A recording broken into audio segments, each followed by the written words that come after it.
ইরানে যুক্তরাষ্ট্র ও ইসরায়েলের যৌথ হামলার পর মধ্যপ্রাচ্য জুড়ে বাড়ছে অস্থিরতা। হরমুজ প্রণালীতে জাহাজ চলাচল বন্ধের কারণে বিশ্ববাজারে জ্বালানি সরবরাহ ব্যাহত হওয়ার আশঙ্কা তৈরি হয়েছে। আন্তর্জাতিক বাজারে প্রতিদিনই বাড়ছে জ্বালানি তেলের দাম। এরই মধ্যে অপরিশোধিত তেলের দাম প্রায় 10% বেড়ে প্রতি ব্যারেল $80 আশেপাশে উঠেছে। বিশ্লেষকরা বলছেন, যুদ্ধ দীর্ঘায়িত হলে দাম আরও অনেক বেশি বেড়ে যেতে পারে। এলএনজির দাম বেড়েছে 20 থেকে 25%। ডলারের শক্ত অবস্থান আমদানি খরচ আরও বাড়িয়ে দিতে পারে। দেশের জ্বালানি তেলের প্রায় শতভাগই আমদানি নির্ভর, যার বড় অংশ আসে মধ্যপ্রাচ্য থেকে। ফলে বৈশ্বিক অস্থিরতা নিয়ে দুশ্চিন্তায় বাংলাদেশও।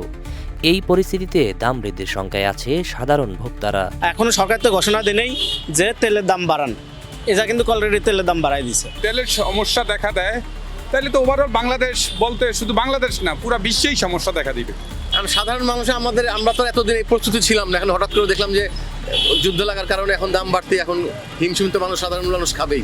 তবে বাংলাদেশ পেট্রোলিয়াম কর্পোরেশনের বিপিসি চেয়ারম্যান মোহাম্মদ রেজানুর রহমান জানিয়েছেন, দেশে বর্তমানে 1,36,000 মেট্রিক টন জ্বালানি তেলের মজুদ রয়েছে।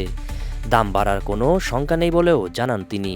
বর্তমানে জ্বালানির মজুদ রয়েছে ডিজেল 14 দিনের, অকটেন 28 দিনের, পেট্রোল 15 দিনের, ফার্নেস অয়েল 93 দিনের এবং জেট ফুয়েল 55 দিনের। নিরবিচ্ছিন্ন সরবরাহ বজায় রাখতে 7টি জাহাজের এলসি সম্পন্ন হয়েছে। যুদ্ধ পরিস্থিতি বিবেচনায় বিকল্প বাজার খোঁজার বিষয়টিও ভাবা হচ্ছে।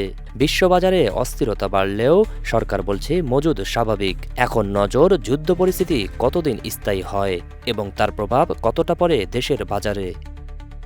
জহির রায়হান, দেশ রূপান্তর।